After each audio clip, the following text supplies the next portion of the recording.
Hello everyone, AGS study point में आपका स्वागत है। आज के इस वीडियो में हम सिंपल इंटरेस्ट के कुछ क्वेश्चंस को देखेंगे जो आने वाली परीक्षाओं के लिए काफ़ी महत्वपूर्ण है। तो चलिए शुरू करते हैं। हाँ, और वीडियो में क्वेश्चन जब स्टार्ट होता है तो आप उसको रोक करके प्रयास करें और फिर अपना मार्क्स जो है हमारे साथ शेयर करें। तो चलिए शुरू करते हैं। पहला क्वेश्चन, एक निश्चित राशि साधारण ब्याज पर 3 वर्षों में 85 हो जाती है और 5 वर्षों में 10,200 हो जाती है, यानी कि 2 वर्ष का ऐसा कितना हुआ 1700। ठीक है,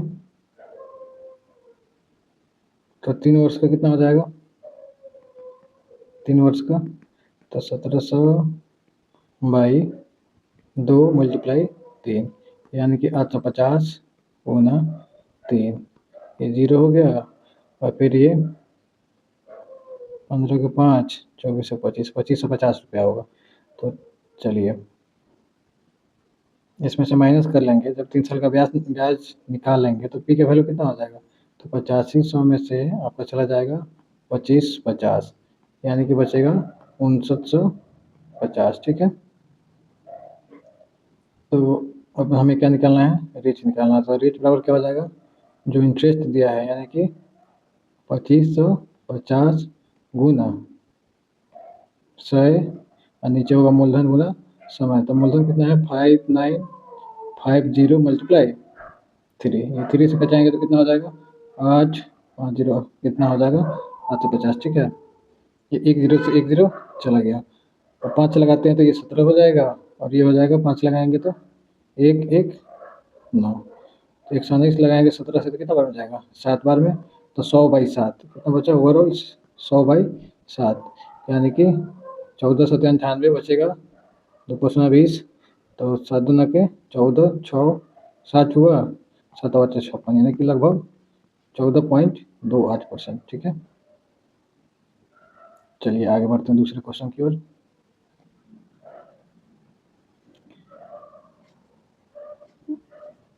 5% प्रति वर्ष साधारण ब्याज की दर से 4 वर्षों में 6450 के ऋण को चुकाने के लिए वार्षिक किस्त क्या होगी। तो देखिए,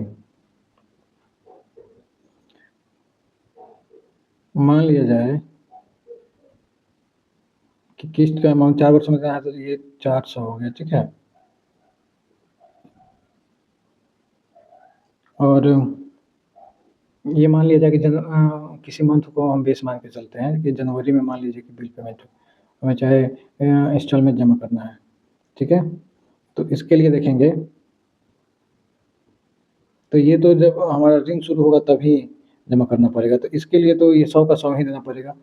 इस पे क्या लगेगा 1 साल का ब्याज लगेगा, तो 100 का 5% 105, इस 100 पे हमें कितना ब्याज लगेगा, तो 2 साल का लगेगा, यानी कि 110 रुपये लगेगा। और इस 100 पे कितना लगेगा हमें 3 साल का ब्याज लगेगा, यानी कि 115 हो जाएगा। ठीक है, तो ओवरऑल हमको ब्याज कितना देना पड़ेगा 1 2 3 4, 400 ये हो गया, और ये 5 10 15 15 30, यानी 430 का वैल्यू कितना है 6450 है। तो ए का वैल्यू कितना हो जाएगा, तो 6450 बाई 430। ठीक है, तो 100 का वैल्यू कितना होगा, तो 6450 मल्टीप्लाई 100 बाई 430, 1 0 से 1 0 चला गया। और चलिए 645 को 43 लगाएंगे, 645 को हम लगा दिए 43 से, 43 एकम 43 बचेगा, 21 215, 43 बचे 215, यानी कि 15 मल्टीप्लाई 100, यानी 1500। ठीक है, किस्त की राशि कितनी हो जाएगी 1500। चलिए आगे देखते हैं। एक व्यक्ति ने 2 योजनाओं ए और बी में 15,000 रुपये का निवेश किया। योजना ए 10%, ठीक है ना, योजना बी 12% प्रति वर्ष साधारण ब्याज प्रदान करता है। 2 वर्ष के बाद प्राप्त कुल ब्याज कितना है 3300, तो यहाँ 3300 बराबर हो जाएगा पहले वर्ष का ब्याज। तो 15,000 में यहाँ दिया नहीं है कि कौन 10% पे है, कौन 12% पे है, तो एक हम मान लिए 100 वाला है 10% पे। ठीक है, तो 15,000 माइनस एक्स वाला हो जाएगा कितना पे, 12% पे। तो यहाँ लिखना होगा कि x गुना 2 गुना 10/100 और फिर इधर हो जाएगा 15,000 माइनस एक्स, ये भी 2 ही वर्ष के लिए है और कितना के ब्याज दर पे, तो 12%/100। ये दोनों में 100 सेम है तो 100 इधर चला गया, लघुत्तम भी सेम होगा तो नंबर में कोई खास परिवर्तन नहीं होगा। यहाँ कितना हो गया, अब 2 में 10 से गुना करेंगे तो 20 हो गया, ये 20x हो गया और यहाँ 15 बराबर 180 गुना 360 हो जाएगा। 360 पे कितना जीरो, 3 जीरो और माइनस 12 गुना के 24x। ठीक है, तो 20 में से 24 गया कितना बचेगा, 4x बचेगा और 36 पे 4 जीरो में से 33 पे 4 जीरो गया तो 3 पे कितना जीरो बचेगा, 4 जीरो। एक घटाने चलते हैं 4 से तो 7 को 28, 2 का 20 बचेगा यानी कि 7500। ठीक है, तो योजना ए का वैल्यू हम क्या माने थे, एक्स माने थे, एक्स का वैल्यू कितना हो गया 7500, यानी कि ऑप्शन नंबर हमारा पे सी यहाँ पे सही है। चलिए आगे देखते हैं। एक व्यक्ति एक बैंक से 12% प्रति वर्ष साधारण ब्याज पर ऋण लेता है। 3 वर्ष बाद उसने उस अवधि के लिए ब्याज केवल कितना दिया, 5400 दिया। तो चलिए राशि निकालना, तो पी बराबर क्या हो जाएगा, एस आई जो है वो मल्टीप्लाई 100, ठीक है, और समय कितना है, 3 वर्ष है और रेट है 12%। चलिए 6 से लगाया तो 6 दूना के 12, 6 9 54, 900 हो गया। फिर ये लगाएंगे तो 3 से लगाएंगे तो ये हो जाएगा 300 और फिर ये 2 से लगाएंगे तो 150, 150 में 100 से गुना करेंगे तो कितना हो जाएगा 15,000, यानी कि राशि कितनी होगी 15,000। चलिए आगे बढ़ते हैं। एक निश्चित राशि पर एक निश्चित समय के लिए निवेश की, एक निश्चित राशि एक निश्चित समय के लिए निवेश की जाती है। ठीक है, 10% प्रति साधारण ब्याज पर यह 7,000 हो जाती है, जबकि 8% पे कितना हो जाती है, 6,000 हो जाती है। मतलब अमाउंट 6,000 होता है। ठीक है ना, तो यहाँ लिखिए 7,000 होता है कितना पे, तो 10% पे। तो देखिए ये अमाउंट भी मतलब प्रिंसिपल भी रहेगा, उसके साथ जो इंटरेस्ट हो रहा है वो भी रहेगा। और दूसरा हो गया 6,000 वाला, तो ये होगा पी प्लस, इसमें भी पी आर होगा, लेकिन इसमें रेट दिया है आपको 8%। ठीक है, ये इक्वेशन 1 2 मान के देखें, हमें चूंकि प्रिंसिपल निकालना है तो हम चाहेंगे कि इसको किसी तरह से कैंसिल आउट किया जाए। तो कैंसिल आउट करने के लिए इसमें 10 पी आर बाई 100 है, इसमें 8 पी आर बाई 100 है, यानी कि दोनों को बराबर करने के लिए इसमें 4 से गुना करेंगे तो ये 40 हो जाएगा और इसमें 5 से गुना करेंगे। ठीक है, तो चलिए पूरे इक्वेशन में 4 से गुना कीजिए तो 7 चौक 28,000 हो गया, ये हो जाएगा 4 पी और ये हो जाएगा 10 चौका 40 पी आर बाई 100। ठीक है, 5 से गुना करेंगे तो ये हो गया 30,000 और यहाँ हो जाएगा 5 पी और 8 बचे, ये भी होगा 40 पी आर बाई 100। अब घटाने पे देख लेते हैं, ये कैंसिल आउट हो गया, यहाँ बचेगा माइनस का 2,000 और यहाँ बचेगा माइनस का पी, यानी कि पी का वैल्यू कितना हो गया 2,000, यानी कि ऑप्शन नंबर ही आपका सही है। चलिए आगे बढ़ते हैं। 12,000 की राशि पहले 3 वर्षों के लिए 15% प्रति वर्ष, अगले 2 वर्ष के लिए 16% प्रति वर्ष और शेष 5 वर्षों के लिए 10% प्रति वर्ष के दर से उधार दी जाती है। तो 10 वर्षों के बाद अर्जित कुल साधारण ब्याज क्या होगा, तो देखिए साधारण ब्याज पी आर टी बाई 100, तो 12,000 गुना 3 गुना 15 बाई 100, फिर 12,000 गुना 2 गुना 16 बाई 100, फिर 12,000 गुना 5 गुना 10 बाई 100, ये 2 जीरो से 2 जीरो गया, 15 बार 180 गुना 15 बार 180, 180 3 5400, मतलब 15 में 120 से करेंगे तो 1800, 1800 में 3 से तो 5400। ठीक है, 2 जीरो से 2 जीरो गया है, 16 12 बाई 192 में 1920, 1920 में 2 से करेंगे तो ये हो जाएगा 3840। इसको देखें 2 जीरो से 2 जीरो गया तो 12 पचे 7, मतलब 120 पचे 600, 600 दहाँ 6,000। ठीक है, जोड़िए 0 0 0 तो 0 0 4 0, यानी कि 4 हो गया। ठीक है, फिर तीसरा जोड़ते हैं तो 0 8 4, अच्छा 12 के 2 हाथ लगा 1, 6 1 7 7 3 10 10 5 15, यानी कि टोटल ऐसा ही कितना हो जाएगा 15,240 रुपया। चलिए आगे बढ़ते हैं। कहा कि यदि मूलधन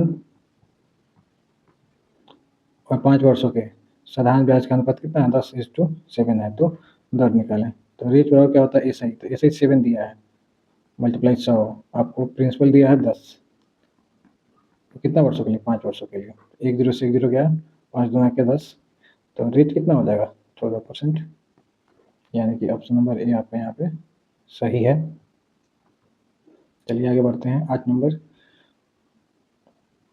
8,224 की राशि 4% प्रति वर्ष साधारण ब्याज पर उधार ली जाती है और 3 समान वार्षिक किस्तों में वापस चुकाई जाती है। प्रत्येक किस्त की राशि ज्ञात करें। तो देखिए इसको भी 100 पर बनाते हैं, ठीक है। तो पहला जो किस्त है वो तो जैसे ही इनिशिएट हुआ किस्त उसी समय दे दिया गया, तो पहले से दूसरे के बीच में 1 साल का डिफरेंस हुआ और 4% ब्याज है, तो इस दरमियान हमको मिलेगा कितना ब्याज, 104। ये पहला पे तो 100 का 100 ही रहेगा और दूसरे पे मिलेगा 108, यानी कि टोटल कितना मिला, 312। 312 का वैल्यू कितना है, 8424। तो एक का वैल्यू कितना हो जाएगा, 8424 बाई 312। ये 12 से लगाएंगे तो 12 दूना 24 वर्ष के बाद, तो ये 12 से लगाएंगे तो वर्ष 84, डबल अंक आ रहा है तो 0 देंगे, 12 दूना 24। चलिए 13 से लगाते हैं तो 13 दूना 26, ये 13 से लगाएंगे तो 13 पच्चीस 65, 13 चौका 52, 54 हुआ। फिर 2 से लगाएंगे तो ये 27 हो गया। एक का वैल्यू 27 आया, तो 100 का वैल्यू क्या हो जाएगा, 27। यानी प्रत्येक किस्त कितना होगा, 27 27 27 का होगा। यानी कि ऑप्शन नंबर ए यहाँ पे हमारा सही हुआ, ठीक है। आगे बढ़ते हैं। किसी राशि पर 4 वर्षों का साधारण ब्याज कितना है, 1600 है और मूलधन 2 वर्षों में अर्जित ब्याज का 5 गुना है। तो देखिए 4 वर्ष का एसआई 1600 है, तो 2 वर्ष का एसआई क्या होगा, 800 होगा। और मूलधन जो है वो 2 वर्षों में अर्जित साधारण ब्याज का कितना है, 5 गुना है, मतलब 800 का 5 गुना हो जाएगा मूलधन। यानी कि मूलधन कितना होगा, 4000 होगा। चलिए 10वां क्वेश्चन देखते हैं कि एक राशि 4 वर्षों के लिए एक निश्चित दर पर साधारण ब्याज पर उधार दी गई। यदि दर 2% अधिक होती तो ब्याज 56 अधिक होता। तो देखिए राशि 100 गया और ब्याज मान लेते हैं आर, रेट आर हो गया, 2% हमें बढ़ाना था, R+2, समय कितना है, 4 वर्ष, ठीक है। और जब बढ़ा नहीं रहा था तो XR4/100 रहता, ये दोनों का डिफरेंस कितना हो जाएगा, 56। चलिए ये दोनों जगह से x4 मतलब 4x/100 हम कॉमन ले लिए, ठीक है। तो यहाँ बचेगा R+2 और यहाँ बचेगा केवल R बराबर 56।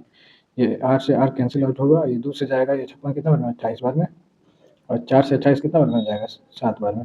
यानी कि x/100 का वैल्यू कितना आया, 7 आया। तो x का वैल्यू कितना हो जाएगा, 700। तो राशि कितना हो जाएगा, 700, ठीक है। तो चलिए आप अब अपना मार्क्स कमेंट में बताइए कि 10 में से आपको कितने मार्क्स मिले हैं, ठीक है। और इसी तरह के वीडियो को देखने के लिए सुबह सुबह 6:20 पे एजिस स्टडी पॉइंट को देखना ना भूलें और चैनल को लाइक शेयर और सब्सक्राइब करें। Thank you very much.